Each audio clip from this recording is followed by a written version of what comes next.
Hello, I'm Kads, and welcome back to the free-to-play review.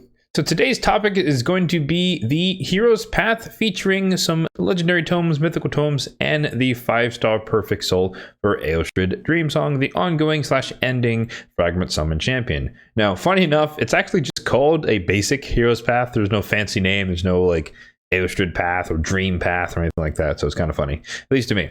But for this one, it is going to be a combination of champion training, which we love to see, and summoning from soulstones, or a soulstone rush, if you will, which is a little bit less exciting, or a little bit less accessible to the masses. But nonetheless, champion training is always good because it is something that everyone has access to, and it is not the worst return for your energy in terms of like Dungeon Divers being the worst return in terms of points per energy. So thankfully, these amounts haven't changed, so my spreadsheet is still valid for the amounts you'll get, and we'll take a look at that a little bit later. And then if you look down here, you can see the amounts you'll get for each of the types of soulstones: 100 for mortal, 1500 for immortal, and then 7500 for eternal, which is still the most dense item, or most dense source of points in the entire game is an eternal soulstone, even more than a sacred shard when they do a summon rush version of the Hero's Path. So as I alluded to, if you come down the bottom, you can see all of the good juicy rewards here. We have 2 legendary tomes up for grabs, 2 mythical tomes up for grabs, and of course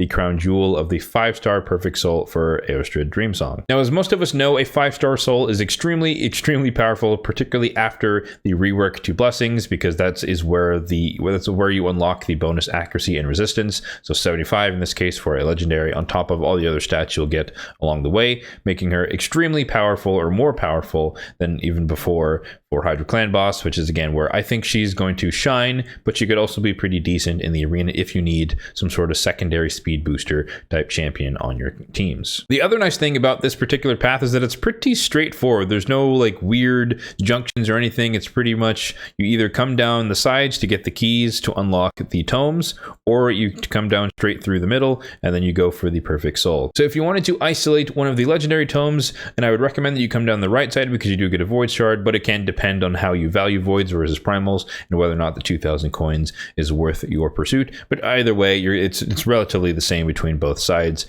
But you're going to have to come down first one of either the full right hand side or the full left hand side. It's equivalent in this case. I guess pick whichever reward you like better. But you come down, you get one of the keys, you come back up here, you come down to the center, follow the right or the left, unlock it, get your shard, and then you can get your tome. And if we're going the cheaper route in terms of the void shard path, then it's only going to be 29,750 points. You add 2,000 to that, that would be the equivalent on the left-hand side. And of course, you add 20,000 to either one of those, and that would get you all the way to the mythical tome on one side. So 49,750 points. Now, on one hand, it is a bummer that the tomes aren't on the way to the perfect soul, like in exchange for maybe these nodes or something. But I guess it could also be good if you really don't care about going all the way out here. You can just stick with one of the tomes if you're willing to invest in champion training, which again is a good thing to do. You have 4 days to gather points, so it is pretty enticing to pursue that. And the fusion's basically over. It's like the last couple of days or so, and so it's set up for us to kind of transition from fusion events straight into this potentially, if you want to go that route. So focusing once again, if we do want to get the perfect soul, you basically just need to come down the center, pick the left or the right, doesn't really matter. You come down, center up, and then you can come down here, either left or right, doesn't matter, equivalent points depending on the rewards you want. And then of course the big kahuna 50,000 points there for the perfect soul itself, for a grand total for just the center path of 73,500 points. So obviously that is the most expensive, but it could also be the most worth it depending on whether or not you valued her as a champion and you value her soul. I think 5-star means that you definitely want to go Brimstone, especially if you're using her in Hydra. Cruelty could also work, but she only has 1 AoE, and I think that works better on people who have AoE on the A1, like a Mighty Uko or a Nekomothar. So I think having having a protected Brimstone is very powerful, potentially very powerful in Hydra, which is her primary application. So I think that would be worth it. But if you're one of the people one of the numerous people I should say, that did end up skipping her fusion, then by all means, I would say focus on getting yourself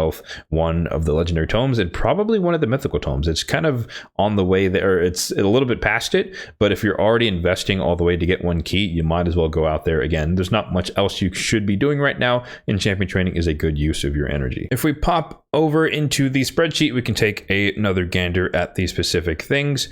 So you can see here, we broke down and added up all the different paths. Legendary Tome 1, again, this is the cheaper side. So going through the Void Shard, 29,000, 50,000 for the Mythical Tome, and then the 73,000 for the Soul. So it's pretty simple. There's only 3 like realistic differentiated paths here to think about and consider.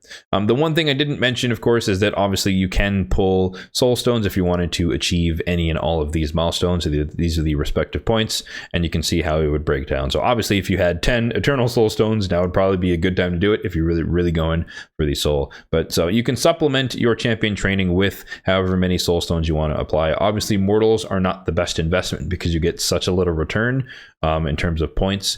Immortals are kind of in the middle. I still think their value with the 2Xs now for 6-star Perfect Souls makes it a lot more enticing to save those for the events, but I can see the argument for using Eternals during this because those are not boosted during the 2x or the 2x on 6-star Perfect Souls, and for these you get, like I said, pretty much the highest amount of points you can get for one entity in the game. And if you are focusing on the champion training aspect, we do also have this section here, the champion training section, which of course this entire tab or the spreadsheet will be linked in the description box down below if you want to check it out for yourself. But the main takeaway here is that we have the amount of points that you'll gain for making each of the tier of chickens, and we have 2 rows. One row is per capita, meaning this is the amount of points you'll get for each tier of the chicken, so 2, 3, 4-star, etc., all the way up to a 6-star champion. And then cumulative just means we're accounting for the fact that you need multiple of each type of chicken to feed into the next tier, and all of that will add up eventually to a 6-star champion. And here I'm assuming that you level them up to at least level 52, which is where I typically stop to farm the rest of the levels in Minotaur while getting masteries. So where this comes in, if you want to frame it, you would have to essentially make around 3 6-stars or over 3 6-star champions and some 5-star chickens excess as well if you wanted to get all the way out to the Soul. So just keep that in mind if you're trying to pace yourself, or you can simply just divide whatever target you're going for. If it's 30,000 divided by 4, that would be around 7,500 points per day, and that's how much you want to maintain. If you wanted to do that for the 73,000, it'd be around 18,000 points per day on average if you wanted to just kind of track your progress. Of course, it's not going to be linear necessarily because making a 6-star champion is a boatload of points in an instant versus making a handful of 5-star chickens. So, you know, keep that in mind if you're kind of gauging your progress over the course of the event. So you can probably guess what my plan is based on how I'm speaking of this event. I'm going to try my hardest to go all the way for the 5-star Perfect Soul. I usually don't for these types of events. Normally I would, and I was very tempted to just take it easy and just go for one of the legendary tomes, maybe just the mythical, which is I guess 2/3 of the investment in terms of energy that it would cost and compared to going for the Perfect Soul. But I do plan to use her in Hydra, and so I think it's going to be very difficult to get her 5-star Soul otherwise. And I get the guaranteed value of knowing that this will be 5-star Brimstone for me on my Hydra team. And my current, she's going to be on my hard Hydra team, and that team has a couple of like 1-star Brimstones.